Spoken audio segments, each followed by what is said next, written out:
Great. All right. So I'm going to go ahead and get us started because we do have a packed session. But again, welcome everybody. My name is Danny Zeiger with the American Museum of Natural History and the NICMERC board. I'm here with Natalie, Anina, Alexia, also from the board. But you're not here to hear from us. You are here to hear from our expert panelists. So the structure of the program will be, we'll have a 10 to 15 minute presentation from each of the panelists, starting with Nick. Nick, sorry, I can't. How do you pronounce your last name? Cambridge.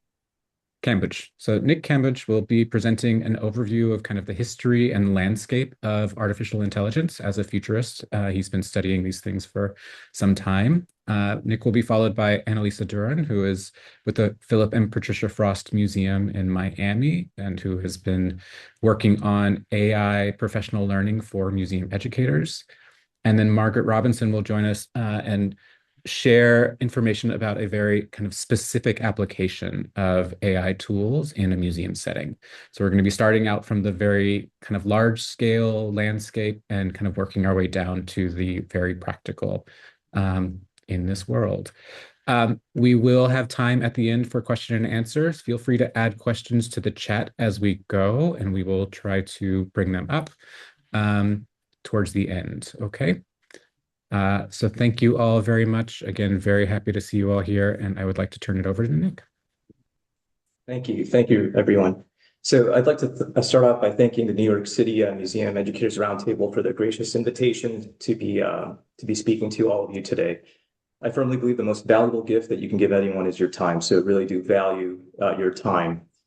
I just want to leave you with one thought in the next 10 to 15 minutes that keeps coming back over and over, reverberating with you over and over again to make you better leaders than you are already today in the AI human coexistence landscape.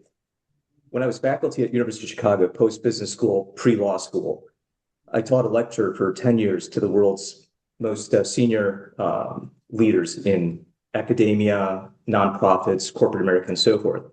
And the message, the general theme of that presentation is the same theme that I'm going to provide to you today. That as a non-technologist, or as someone that has perhaps minimal exposure to AI, you're probably the most qualified to lead a technical initiative. And we'll get into that in just a little bit. Before we begin, I want to ask you a series of questions that underlie the theme of this presentation. Why are you here? Why are you listening to me? Why are you here in the next hour? You could be doing an infinite amount of different things. You have exposure to an infinite amount of literature and so forth available to you, but why are you here? And the questions for that, the answers to those questions are specifically as to why you will not be replaced by AI, why you are superior to AI. However, your competition isn't AI. Your competition is those who utilize AI effectively and so forth. So why do some of us fear artificial intelligence, androids, and cyborgs? I'll get into the difference in just a little bit. Is it because we're feeling that we'll be redundant in some way, or that the people that we are very close to will stop loving us? Or is it simply that we fear how we can coexist and so forth? These fears really didn't come up until this one woman at the age of 19 wrote one of the most classic masterpieces in horror known to mankind called Frankenstein. This is, of course, Mary Shelley. And Mary Shelley wrote Frankenstein at the age of 19 on a whim, on a contest in Lake Geneva in Europe on a cold, stormy winter night. And once she produced this fear of our creations turning against us, it was out into the ethos, the cultural landscape, and can't escape from it. Perhaps it was because of Shelley, or perhaps it was because of many other literary figures or critical figures throughout history. I want to share with you the landscape of artificial intelligence and so forth, and why I really am not afraid of the artificial intelligence landscape. A few hundred years ago, René Descartes expressed in Latin, cogito ergo sum. Cogito ergo sum. The Latin translated in English is I think, therefore I am. Some of the most powerful words in all of literature. 400 years ago, long before Keanu Reeves portrayed Neo in the Matrix movies and so forth. I think, therefore I am. Artificial intelligence is simply software. It is nothing more. What's up, Gabby? Where are you? I'm sorry, we have a little bit of background noise. So artificial intelligence is nothing more than software. It is complex software, but it is not sentient, meaning it cannot feel. It cannot say, I'm happy, I'm sad. It is not self-aware. It cannot say, this is what I struggle with. This is my existential dilemma.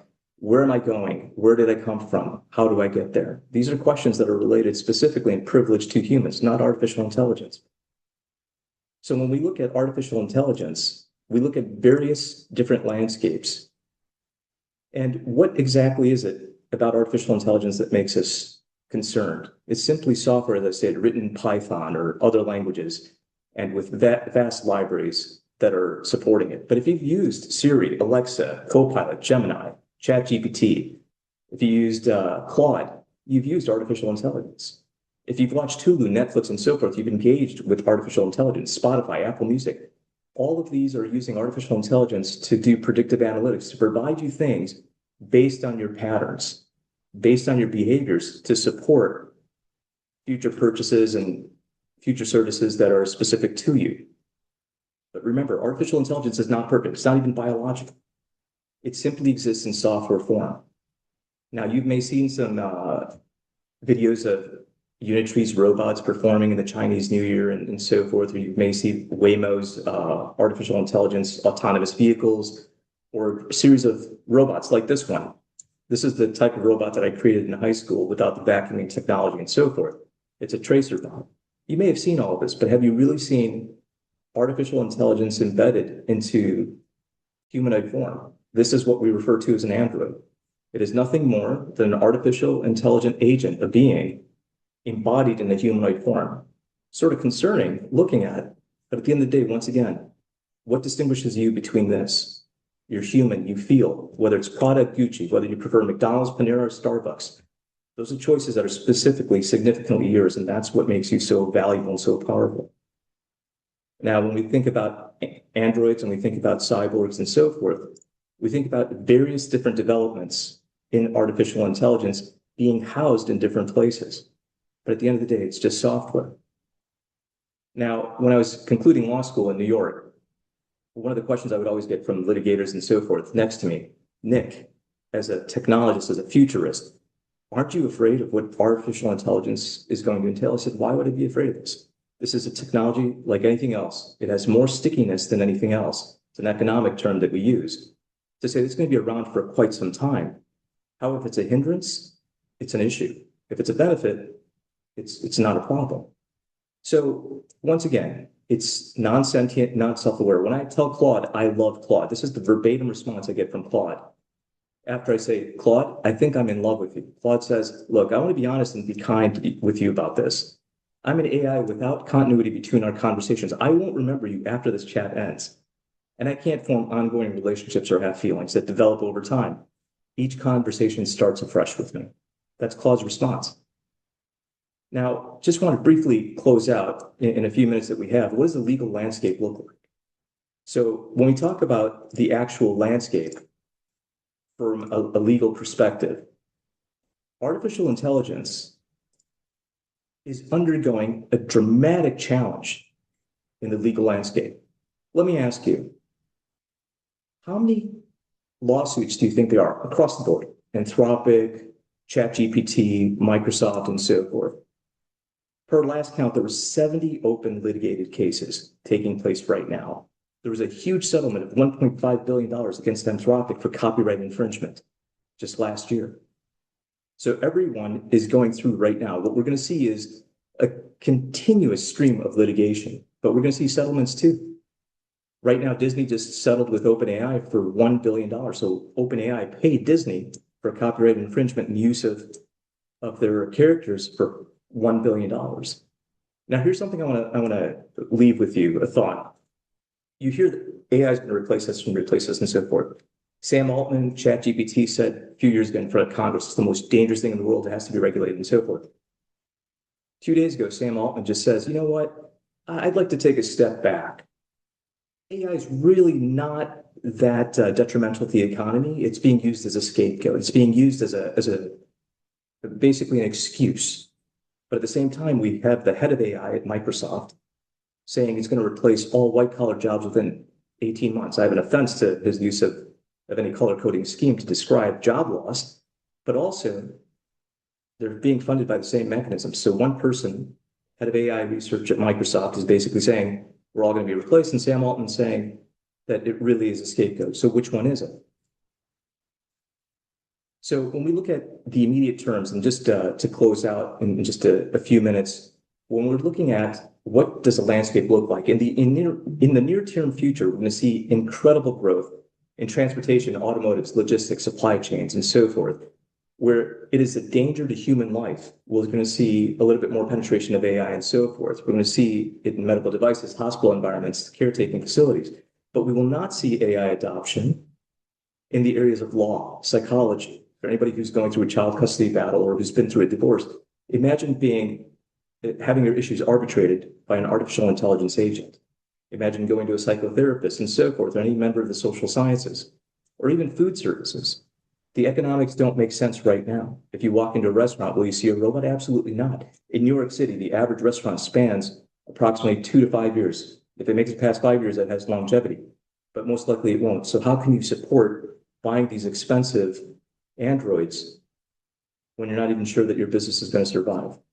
I'd like to close out with just one last pictorial. It's, let me see if I can find it right here.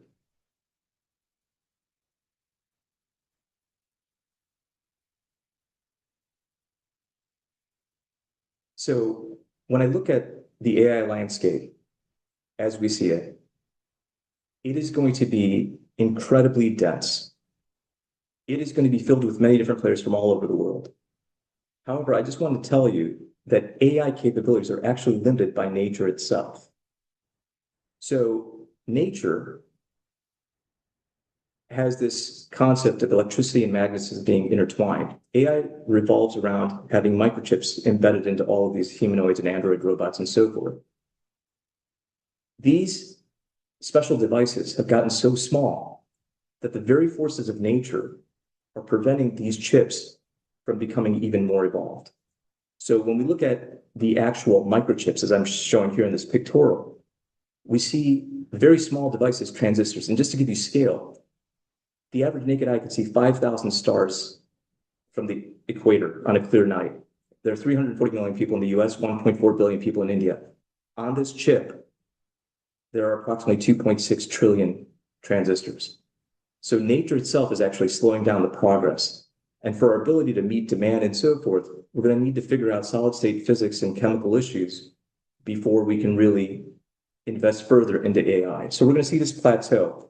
And in the intermediate term, in the next 25, 50 years, we'll see some sentience, some feeling of AI being able to actually express joy authentically, not just simulate joy, but to actually express joy or sadness or fear or pain. But we are far away from self-awareness for at least 100 years. So with that, thank you very much for your time. I'll turn it back over to the board for facilitation.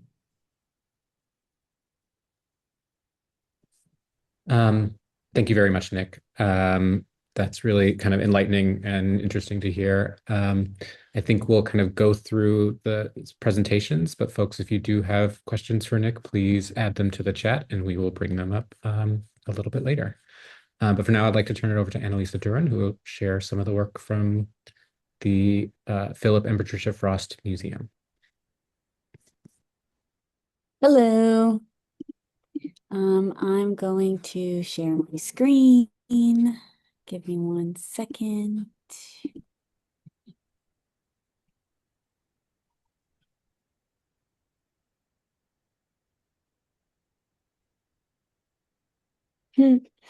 Okay, fun. It's not letting me, but that's fine. I'll just talk. Okay, hi everyone. I'm Analisa. I am the Vice President of Education at Frost Science. Oh, look at that. Thank you. At Frost Science in Miami.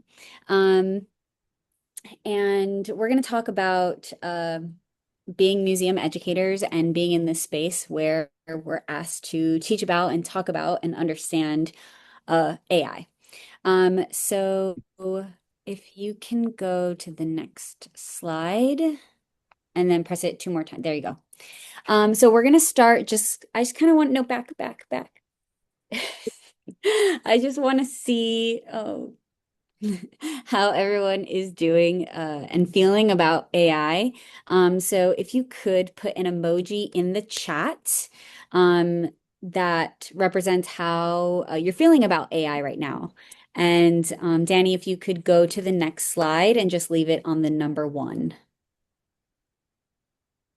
And then press it 2 more times. There you go. All right, we have some crazy, some thoughtful, some shocked thinking. Oh, we got some upside down happy face. Oh, the confused one, that one. I resonate with that. There's a mix of emotions going on here. Yes. So it seems like a lot of us are kind of unsure um, about AI, maybe a little hesitant, feeling a little overwhelmed, but also maybe a little curious, right? And so let's go on to number 2. So if you can press next twice on the slide. There you go. All right. So we're gonna now, I just want to know in the chat if you've already begun facilitating AI focused programming at your museum or your institution.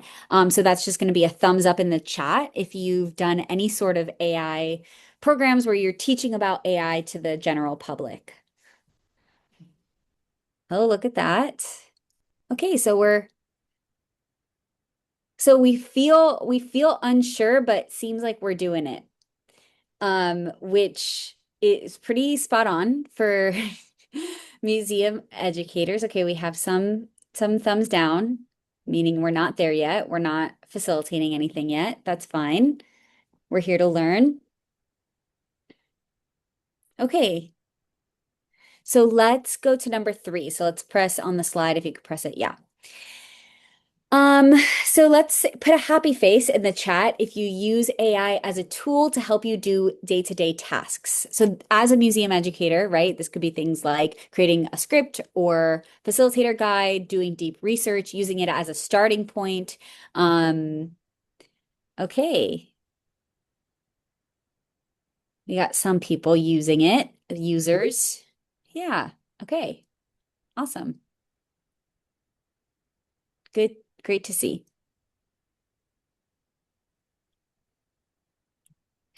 Beautiful. Nice. Okay, let's go to the next slide.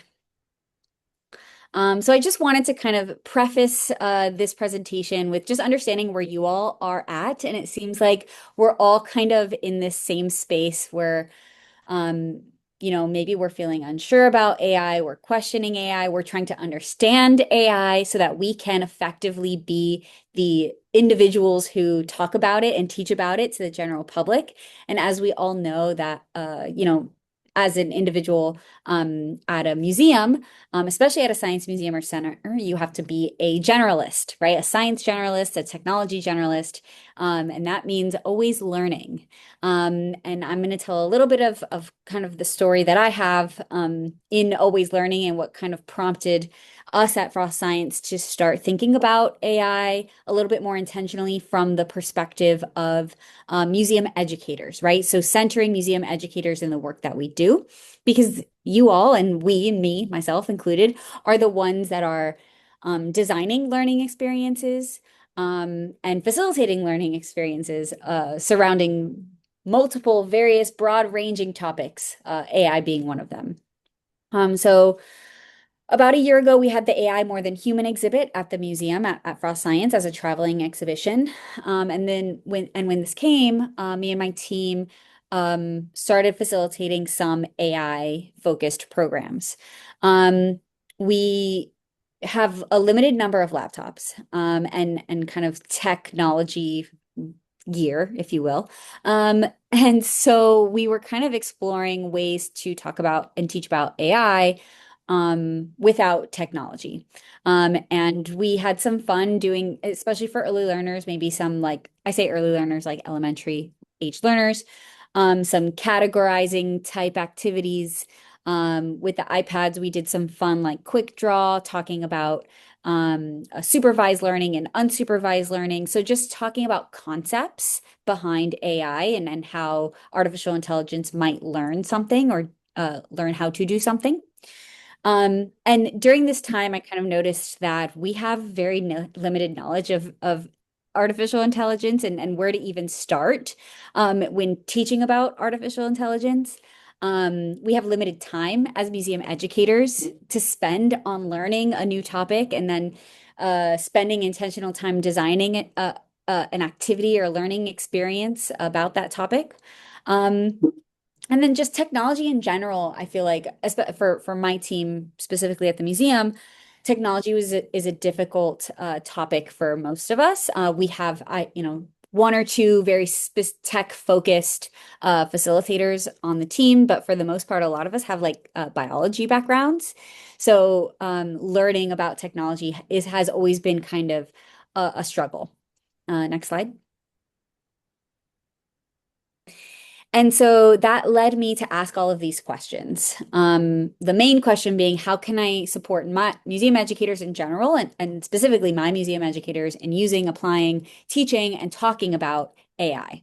And with that question came all these other questions. What do we focus on? What do we prioritize? Do we talk about coding and machine learning? Do we talk about ethics and biases and privacy and environmental concerns? How do we talk about all of this in 5 to 10 minutes if it's a public program? Do we do week-long camps about AI? How young is too young to learn about AI? What prior knowledge or experience do our learners and audiences have with AI? How does this align with the institution's identity? So all of these questions started to emerge.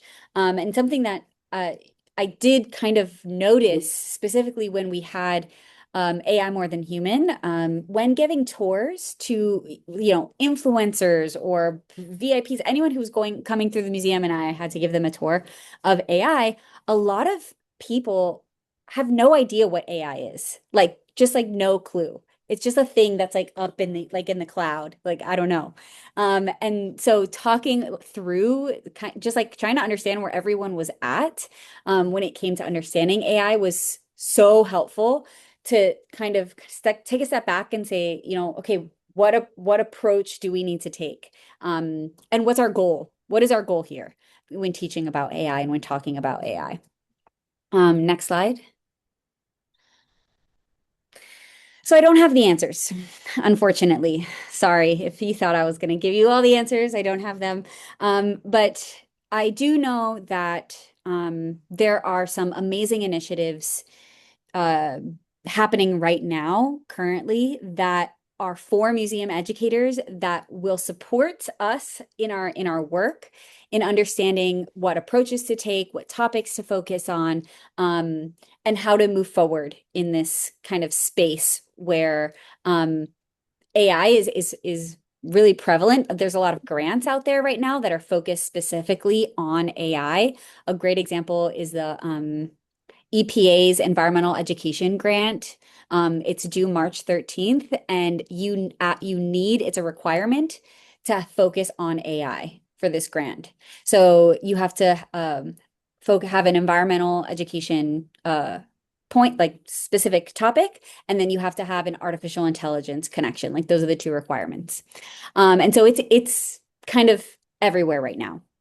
And so currently, at the museum at Frost Science, we are in year one of an IMLS funded program where we're spending intentional time learning about emerging technologies. And this is AI, 3D modeling, robotics, and extended reality. And we're doing this very slowly and intentionally. And the objective is to just understand how to use these tools. Like for the museum educators, that's my first objective. How do we use these tools and how do they work? So that we can feel confident in talking about them or using them in our practice. And then year two of this project will be designing intentional learning experiences using these emerging technologies that can be facilitated at multiple museums. So look out for that. We will be sending out resources in a year or so. So, well, you'll hear from me in about that amount of time. And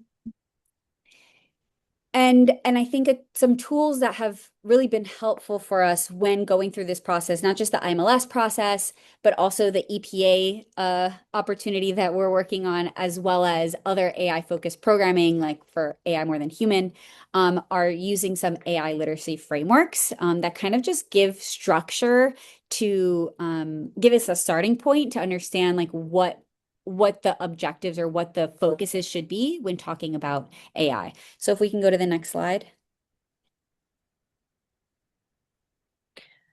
So I have QR codes to two frameworks here that I find useful. They're very similar, and they are both kind of more geared towards formal K-12 education. I know ASTC is working on kind of taking these frameworks and thinking through what something like this might look like for an informal learning setting or informal practitioners. But right now, this is what we have, and they're useful. And they kind of um, highlight different skills and strategies to teach about and talk about and understand AI. I have the QR codes here if you'd like to explore them deeper. And then there's also the AI EDU framework and the Department of Labor AI literacy framework. They're not linked here, but you can easily find them online that are also very useful. And I think if you are interested in starting to create some AI focused programming, these could help you just get a starting point. That's all I have today, I think. Next slide. Yes, that's all I have. And I can put the links in the chat, and I can also put the EPA grant in the chat.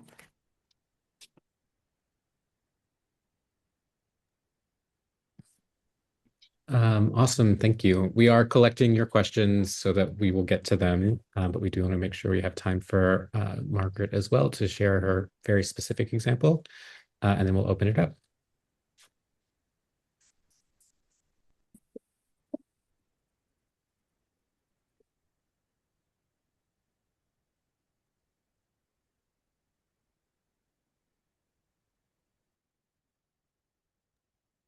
Margaret, you're still muted. Okay. Yes, sorry, something happened on my screen and now I'm back. Hi, everyone. Thanks, Danny. Thanks for inviting me to speak about how AI has been woven into the work at the Museum of Jewish Heritage, a living memorial to the Holocaust. At the museum, I manage the Speakers Bureau, where I work with around 25 survivor speakers and about 20 heritage testimony speakers, descendants of survivors. And these speakers meet with approximately 12,000 listeners each year, students and adult audiences. And they share their stories of survival and their family stories of survival. And survivor speakers very often share their experiences before, during, and after the Holocaust in a very straightforward narrative that rarely varies during multiple retellings. Others, and many fewer, prefer an interview format, which supports recall and chronology. But all survivor speakers and descendant speakers share this in common.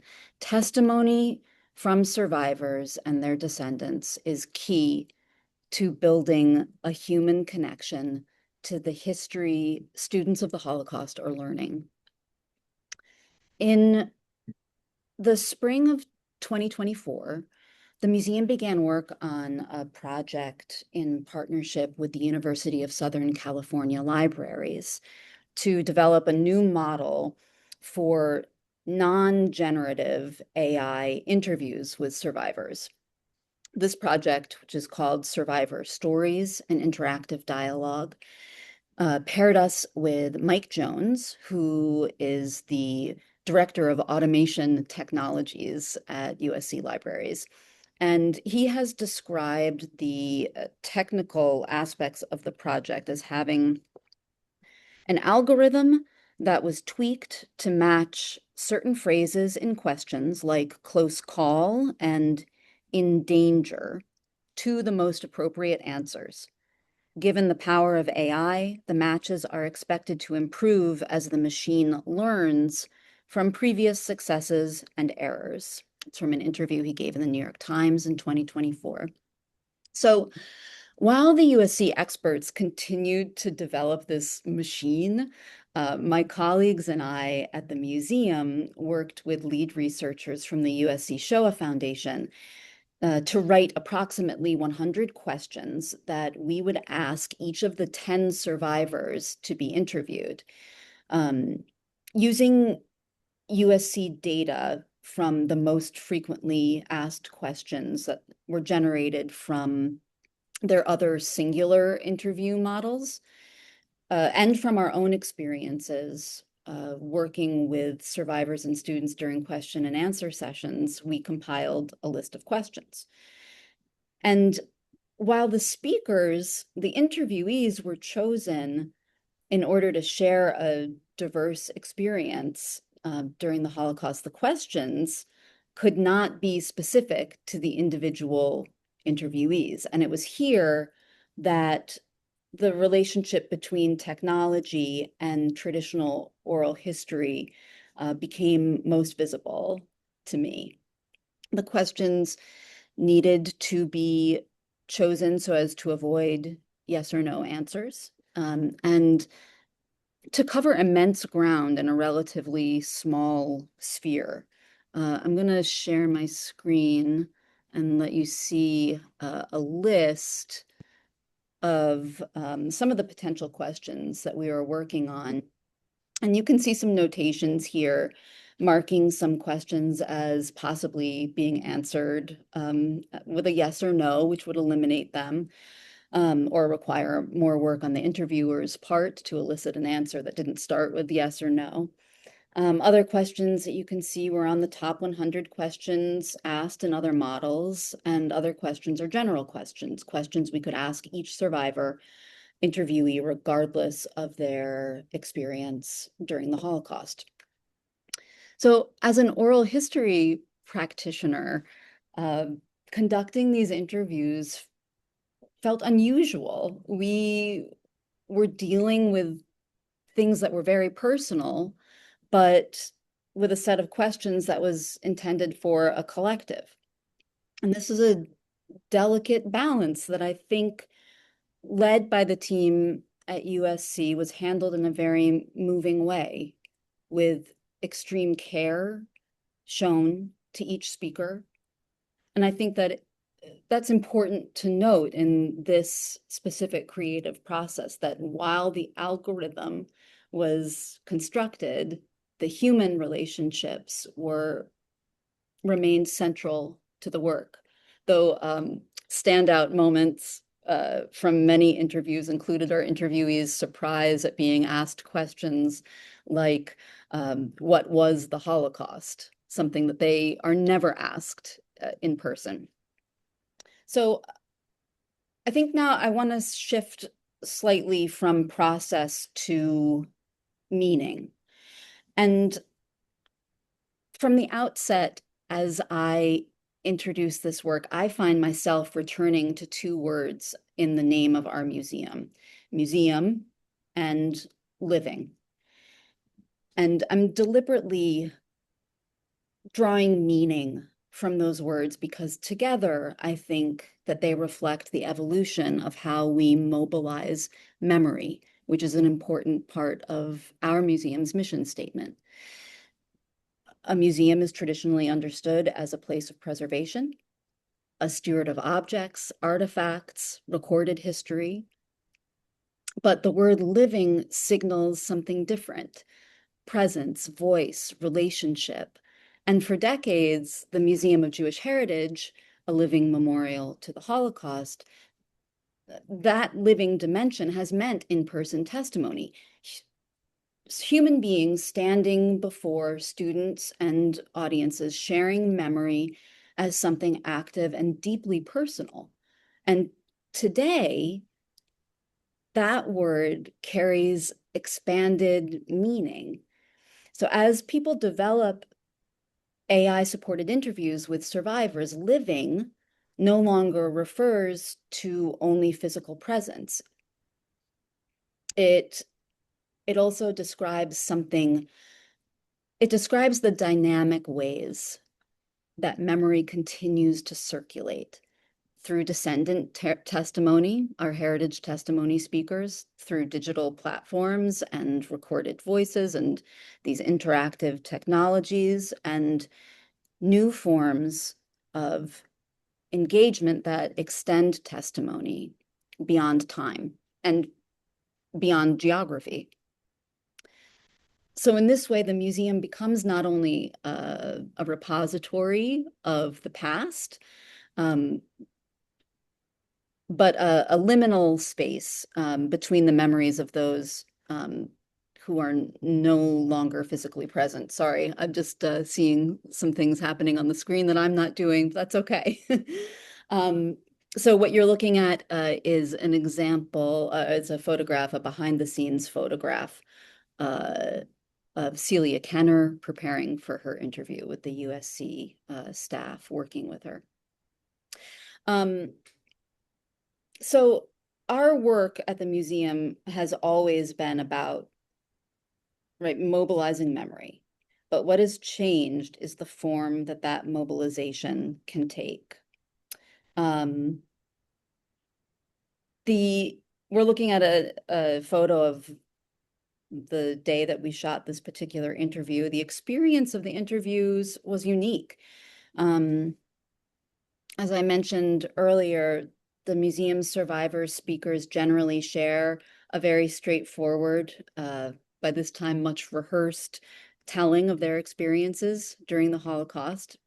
And by breaking out of this mold and returning to a platform that many of them hadn't engaged in since their original USC Shoah Foundation interviews in the 1990s, I heard new answers, altered responses, not different stories, but different emphases and very different emotional responses.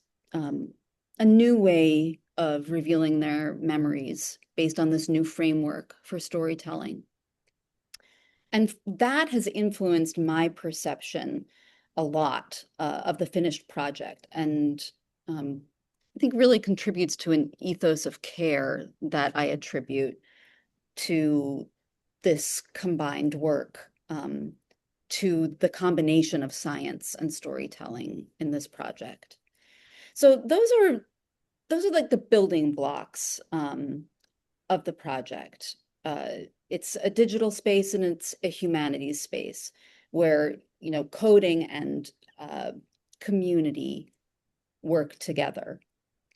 And I think that it's important to look at the finished product and how visitors are interacting with it. There's traditional data that is not in my frame of reference. How many people have visited the site, how many questions each person asks during their interaction, how long that interaction lasts, how many questions receive an anticipated, receive a correct response. But I am more interested in the interpretive data. What you're looking at on the screen right now is the landing page for the project on our website.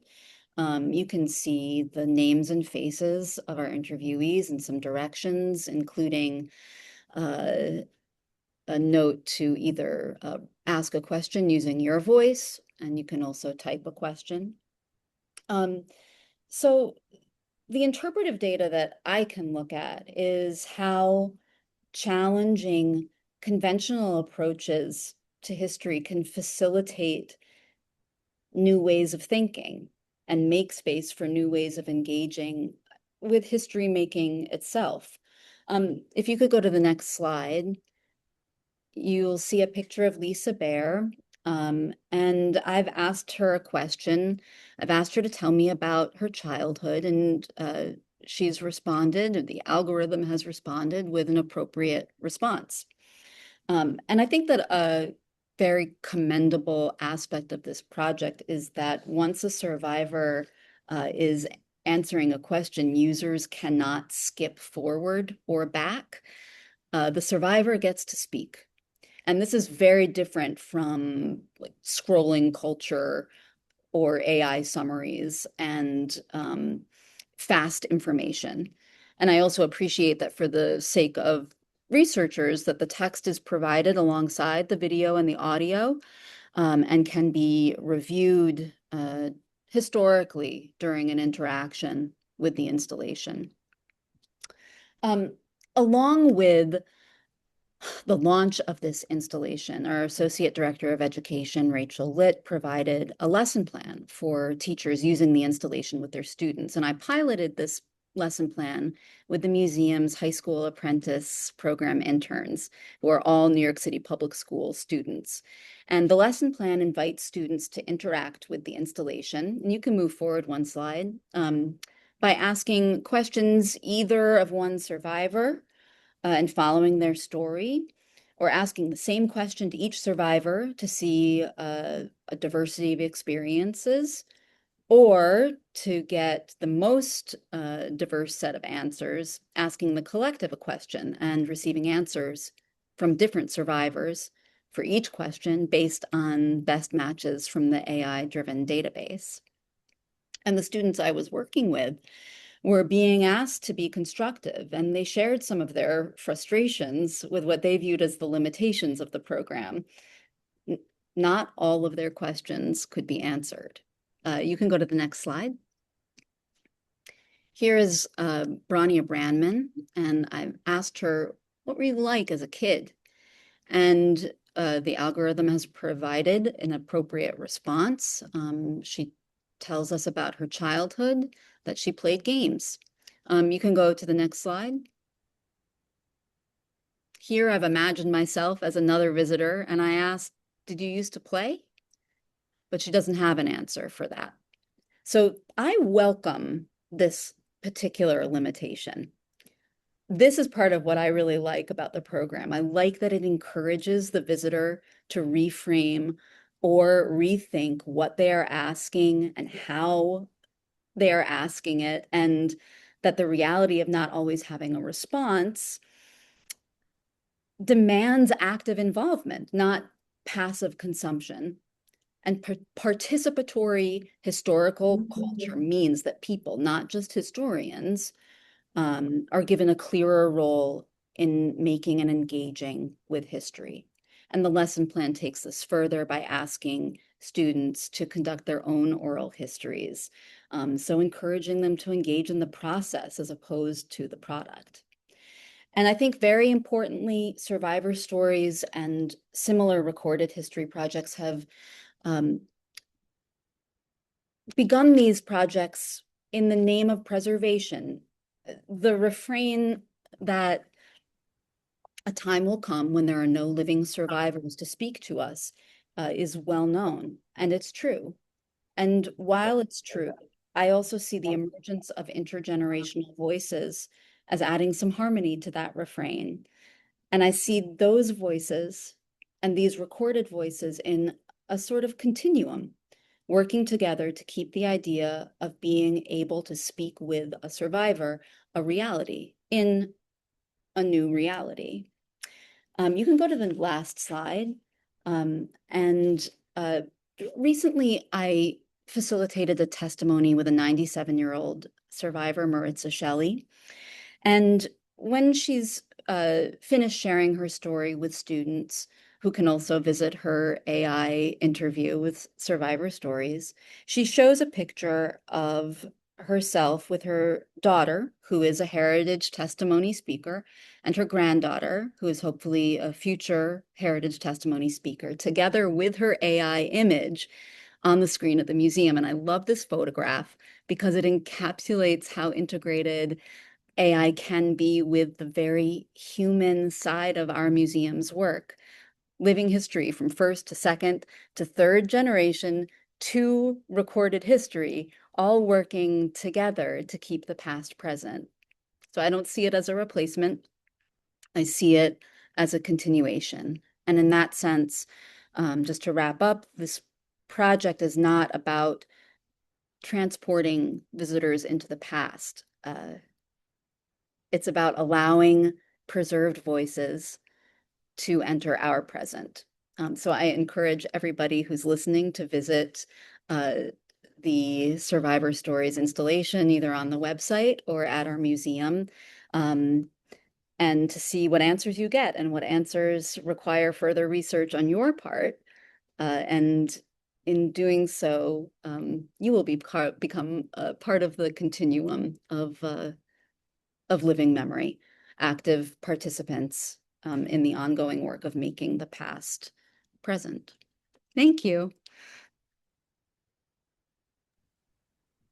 Thank you so much for that, Margaret. We did get a few questions for you in the chat as well. It's a very exciting project that you're working on. I'm going to actually turn it over to my colleague, Natalie Aguilar, to facilitate our question and answers. So Natalie, take it away. Thanks, Danny. Hi, everyone. I'm Natalie. I am the secretary and peer group liaison here at NICMR. Thank you so much, Margaret and Analisa and Nick, for your presentations. We're going to move on to our Q&A portion.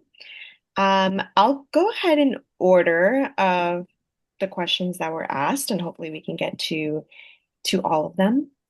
From Leah, she mentions that the illustration of a humanoid robot, Nick, this is for you, that you describe as essentially a built-up Roomba is shaped like an attractive young woman.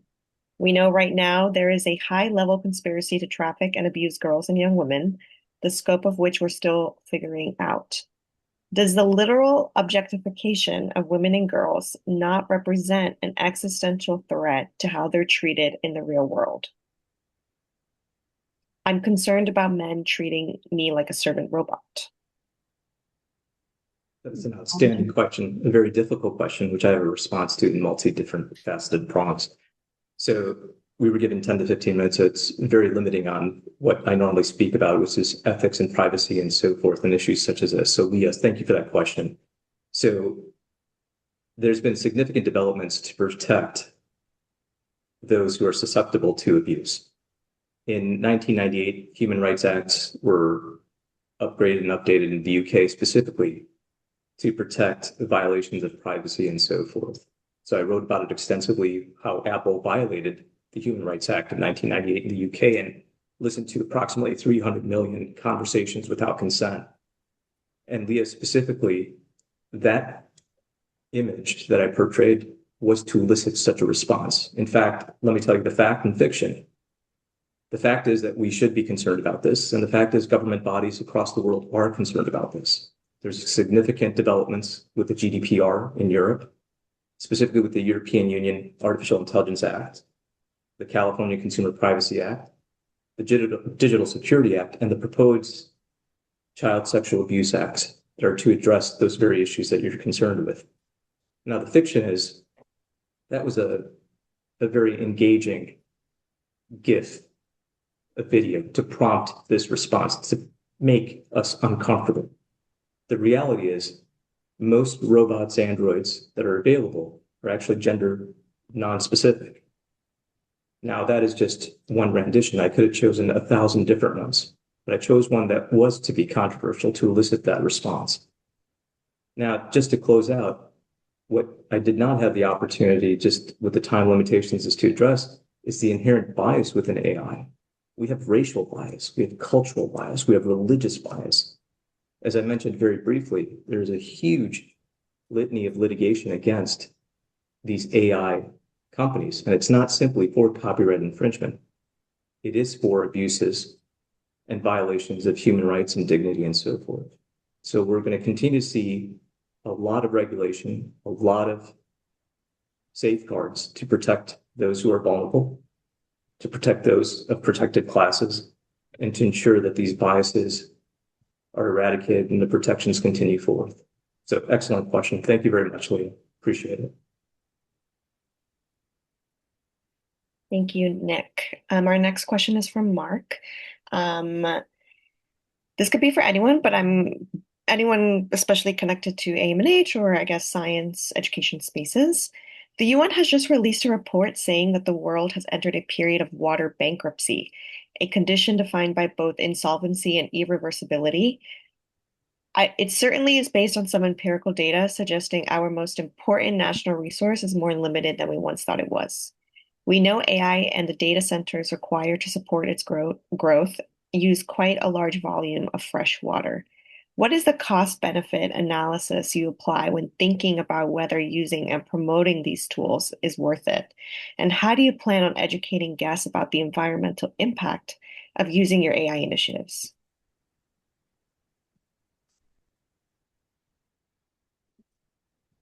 I can try to answer that. And it's a great question, and it's something that we, struggle with as well. Every, there's as a large education team, some of us are more AI forward, some of us are more anti-AI. And so kind of really trying to identify what the objective is when we're teaching about AI, and environmental concerns are a big, thing that comes up when we talk about AI a lot. And we do integrate that into whatever programming we do, um, because it is important to us. I don't know how we can decide if it's worth it or not. I will say I think it's not going away. Um, and I think as an institution, we have a responsibility to teach about emerging technologies, and talk about emerging technologies and be a space for people to get information on these technologies. And so addressing concerns is part of that. Um, so I don't think we should shy away from it. I don't think we should say, oh, we don't talk about AI at all, because that's also not the solution. But we are partly responsible for training the next generation of scientists and engineers and innovators. And so if we can talk about that freely and openly with our guests and with children, maybe we can, teach someone who might have a solution one day to those large, large problems. Thank you so If much. anyone Um, expand. oh, sorry, did I cut you off? No, I said if anyone else wants to expand on that. I can just say, because you were directing some at AMNH, I think my understanding is while AI cooling centers are taking a lot of our fresh water, the largest tech challenge in the freshwater consumption space is actually Bitcoin mining, which takes about 7% of the nation's water resources. Um, at the very least, with AI companies, we can hold them accountable and we can push them to work on water saving technologies. We don't have that luxury so much with the Bitcoin mining industry. And so there are kind of a broad set of challenges that we're going to need to face in order to tackle this issue. And I'm going to go a little bit off for my own question is like, do you feel like there's a fine line between kind of like the promotion of AI and its usage within a science space, like an environmental space, and then also um, kind of like the education portion, right? Like the literacy that you were talking about earlier. There definitely is, I think, and it's something you have to decide as an institution and as an educator and as a lead, right? I myself as a leader of an education team, what the objectives are when teaching about and talking about AI. I will say that, for example, this EPA grant, it's interesting because it's actually about you have to focus not only on environmental education, but specifically clean and safe water, as well as artificial intelligence. Like those are the two pillars of this grant. And we are saying that as part of what we're going to propose, we are going to address environmental concerns, biases, ethics, privacy. Like all of this is going to be part of what we talk about with students. So it's not just going to be like, hey, AI, let's use this cool thing. This is a tool. How can we use this tool? How can we benefit from this tool? But how can we consider the concerns that this tool has, and how can we address these concerns, and how can we be advocates and voices in the field when it comes to making decisions on how these tools are used. Because if we don't talk about it at all, then we're not going to have a voice, right? So I think talking about it, and I mean, there are inherent and clear benefits to using it. And so shining a light on that, using the AI literacy principles, but then also not shying away from the concerns and having those conversations about how we can be advocates for, um, strong environmental decisions. Thank you so much, Analisa. I'm going to shift to questions for Margaret on your specific exhibition. From Sharon Thompson, are you going to do further interviews with survivors to answer some of the questions that frequently come up without answers? So one of the interesting things is that we did end up, getting material from the interviews that was too specific to individual interviewees to be part of the responses that would be used in the installation itself. But that material still exists, and eventually there could be a version of this that does track one individual interviewee's story with a greater variety of responses. And from Brian, apologies if I missed this, but are you asking one specific individual, or is the question paired to an individual and then you are having a conversation with that person's responses? Right. So there are different ways to interact with the installation. You start off by asking the group, asking the collective a question, and then you can choose. You can choose to continue asking one interviewee other questions, or you can continue to hear the answers of other interviewees, or you can continue to ask the collective a series of questions. And I am going to ask this question from Sahara. So sorry if I mispronounced your name. How can other cultural institutions and or communities follow a similar approach to the Museum of Jewish Heritage to responsibly use AI to gather and share stories of additional culturally diverse stories for marginalized, underserved, under-resourced, and or harmed people? That's a great question. I mean, I think that, any archive, any repository for oral history should eventually have a capacity to do something similar. The barrier is budgeting, is financing, right? But I also see ways of, and they exist already, in terms of sort of grassroots oral history opportunities. Ways of encouraging a community to donate their stories, and using a museum as the place where those stories are held and are accessed, if not necessarily a non-generative AI installation, but a place where marginalized communities or voices and stories that aren't heard as often are able to be collected, and become part of the historical record. Thank you. And another question for you, Margaret, is do the questions anticipate questions with Holocaust denial? I'm curious how you might be thinking about bad actors. That was a question that I had from the outset of the program. And I think because it draws exclusively from pre-recorded testimony, that any bad actors simply aren't going to get a response. So there's nothing that anticipates that other than a rejection of engagement. So they simply won't have an answer to certain questions. And I'm curious what the response to this project has been already, how evaluation has looked like in this process, and yeah, how you wish to expand it possibly. Well, I know that students who, for example, the students who spoke with the survivor, whose picture I shared at the end, were very excited to be able to, one, have met the survivor and know that they can continue to interact with her in this new way.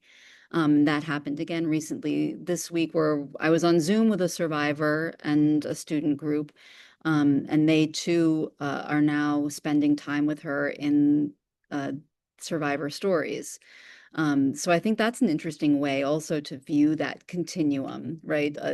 This young generation of students who have met the survivor in person and are also interested in seeing what they can learn from her after they've already met her. And just going off that, Jill asked about the ethical issues of having an image pretending to have impromptu conversations with a visitor.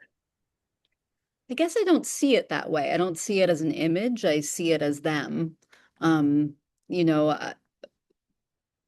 it is the survivor, and in fact, sometimes I did think that it would be odd for me to pass it in the lobby at the museum occasionally, but instead I pass it and I sometimes wave and say hello, and it's nice kind of to know that they're there. Um, I think that the non-generative AI system uh, is one that in it makes the ethics of this type of interaction, um, I think, incredibly strong. There's no invention. There's no simulating of new speech or simulating of imagery. Uh, we don't create competent answers, and it operates within a closed, curated archive. So these are preserved voices that are very carefully stewarded and responsibly mediated.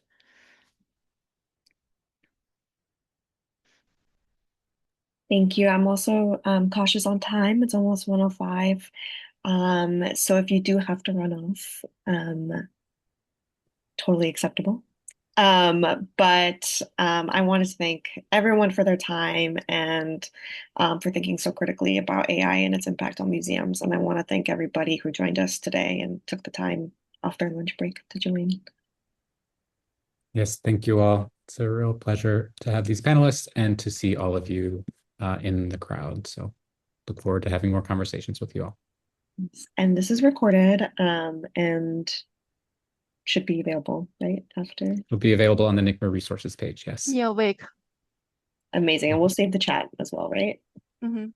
Perfect. Thank you all so much. Thank you. Thank you, everyone. Thank you. Bye. Bye, y'all. Thank you. Bye. Bye.